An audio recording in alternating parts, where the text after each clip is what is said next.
Welcome to this bite-sized training video from the Flood Forecasting Centre, a working partnership between the Environment Agency and the Met Office. This video covers uncertainties and challenges in forecasting for the flood guidance statement. Other bite-sized videos are available. These include an introduction to the flood guidance statement, an explanation of the flood risk matrix, and a look at flood guidance statement scenarios and the complementary service that go along with the flood guidance statement. In this video, we'll be looking at the flood forecasting process, causes of uncertainty in the forecast, how these uncertainties can be assessed, how the flood guidance statement is produced, and potential characteristics of the flood guidance statement that may change between summer and winter. So, let's have a look at the forecasting process. How is a forecast made? Well, to start with, we need to set up the initial state of the model. For this, we need observations. Depending on what is being forecast, many different types of observations can be fed into a basic forecast model. Some examples are written here. The model then needs to be initialized, using these observations and the reference data to get as close as possible approximation to the starting conditions in reality as we can in the model. Once the model has been initialized, then it can be run. A numerical model will solve physical equations to predict changes in different parameters through time and space. This can be fairly simple or very complex, depending on the details and the resolution of the model that's being used. The model will then produce an output. This can be individual forecasts or multiple forecasts, and for different time periods. It's worth bearing in mind that these are the basic steps for most forecasting models. And these apply to the weather forecasting, hydrological forecasting, and impact forecasting, which are all used in the flood forecasting process to provide a forecast for the flood guidance statement. So we can see it's a very complex process, and there are a number of different sources of uncertainty along the way. Let's have a look at these. Getting the initial conditions correct is very important. Small errors in observations can cause differences in the outputs. Take this pinboard as an example. We could start where the red line starts at the top and follow that down to a certain outcome. But if we start somewhere else, such as with this blue line, we might come up with a different outcome. This is down to different initial conditions. In most forecasting, some accounting for this can be made, as we'll have an understanding of what the likely errors in observations are going to be. But there's still some uncertainty associated with this. When we have initial errors, these can sometimes grow during the forecast process, depending on the situation at the time and how the model works. We also have uncertainties within the forecasting model itself. We can't accurately represent the whole of the atmosphere, for example, in infinitesimally small pieces, so we have to use certain resolutions. And to do this, we also have to take an average of certain parameters across that resolution. This is called parameterization. So it is inevitable that some of this averaging will lead to some uncertainties within the models. There are also issues with the edges of any models. If it's not a model of the whole world, then there will be some edge conditions or boundary conditions that need setting up. This is another source for uncertainty in the model. And finally, changes through time might not be captured by the observations and might not be captured by the model itself. So changes in exposure, that is what is at risk by time of day or season, may not always be captured by the model. So it's important to understand that there are a number of different forecasting uncertainties in any forecast model. And also that this means there's often a range of forecast solutions possible based on the starting conditions or what we know at present. A number of methods are available to deal with the uncertainty in any forecast. Let's have a look at these now. So how do we assess uncertainty? We can use a number of model runs, looking at the past model run and the next model run and comparing them. We can also look at different models. Here's an example of 3 different models forecasting rainfall totals. We can see that the first 2 have the largest rainfall totals over the Midlands, whilst the model on the right has that focus over northwest England. So there is some uncertainty in this forecast, but it seems more likely that the heavy rain will be over the Midlands. We talked about initial conditions being uncertain, and we can use this information to run ensemble forecasts. Simply put, these work by having slightly different starting conditions and then running through to provide a forecast at the same time and place. And this will produce a number of different forecasts. We can use this information to bound the forecast uncertainty. In this graphic, we can see the blue lines representing a lot of different forecasts, and the blue polygon on the right showing the range of potential outcomes from the ensemble, and where this sits within the climatology that is expected for this forecast. Ensemble forecasts can be used not just for weather forecasting, but also other types of forecasting as well. We use them in hydrology and impact forecasting to provide a forecast for the flood guidance statement.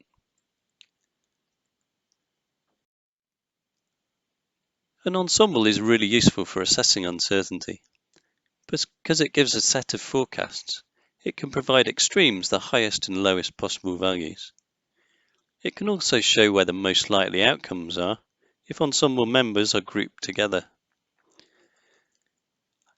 And how spread out the ensemble forecasts are provides an indication of confidence in a particular forecast. And finally, the scientific calculation around an ensemble can produce a probability value as a percentage, how many members are above or below a specific threshold. Ensembles have been used for years in meteorology and can be used in other areas as well. Here's an example of an ensemble forecast on a hydrograph, looking at the discharge from a river.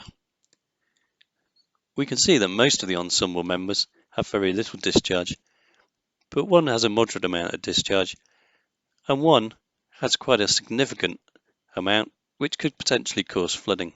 So in this example, if we're happy with the output from the models, we could say there's a very low likelihood of some level of flooding impacts from this forecast. We also use ensemble forecasts in our surface water flooding hazard impact model. This gives a percentage figure of how likely different levels of surface water flooding impacts are for different counties across England and Wales.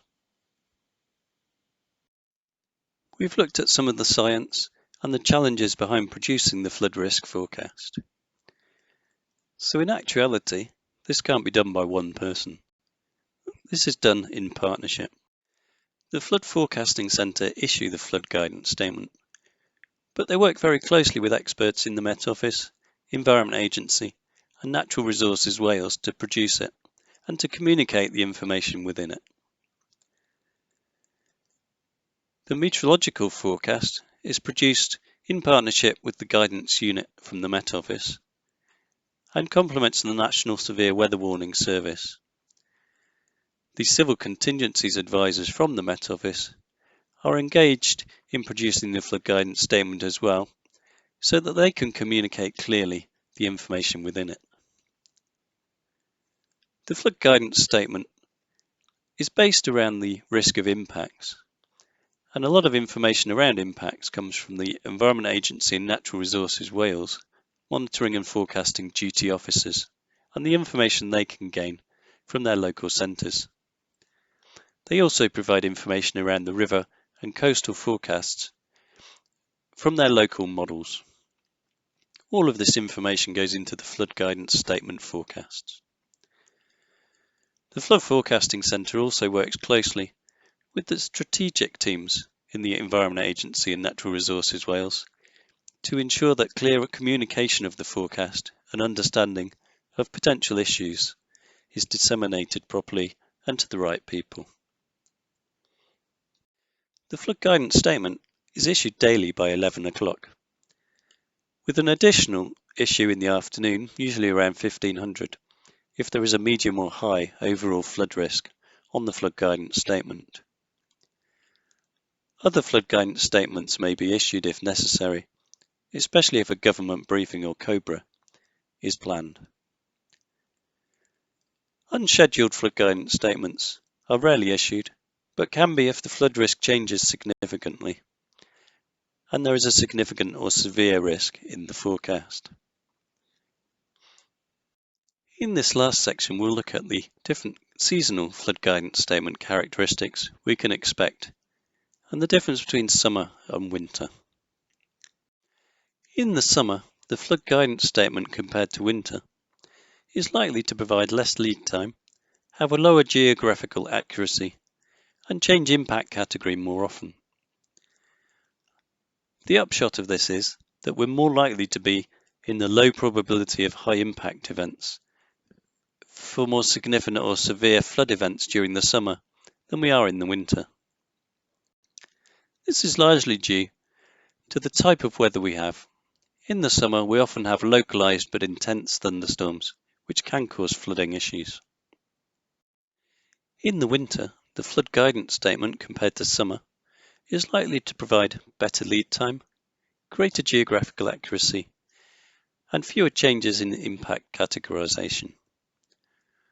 All of this will result in more frequent highlighting of medium and high probability, significant and severe impact flood events.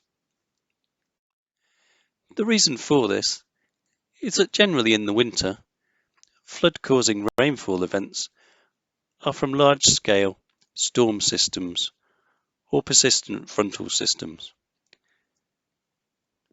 These events tend to be better modelled by meteorological models and also linked to orography, so they're easier to model in the hydrological and impact models as well.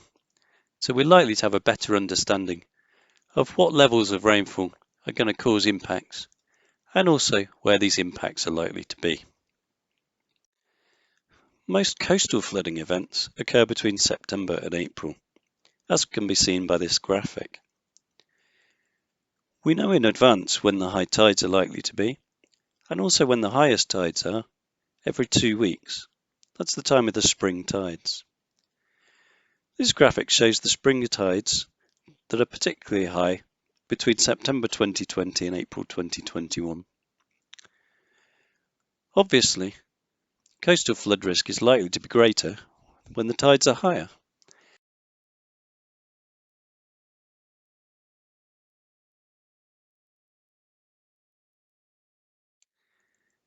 It is when a high tide and a storm combine that we're likely to see significant or severe coastal flooding impacts.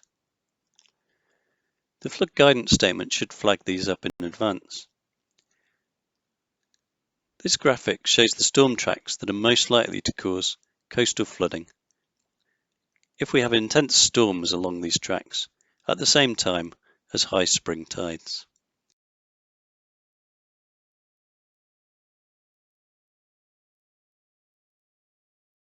So, let's summarise what we've looked at in this video.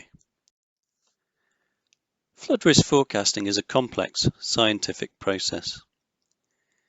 It combines observations, models, and expert interpretation to produce the flood risk forecast in the flood guidance statement, and is the work of a partnership. These forecasts are based on the reasonable worst case scenario and include information around the uncertainty of the forecasts as well. You should also remember that flood guidance statement characteristics are likely to change seasonally. There are other training videos in this series. Please look at those as well, and thank you for watching this one.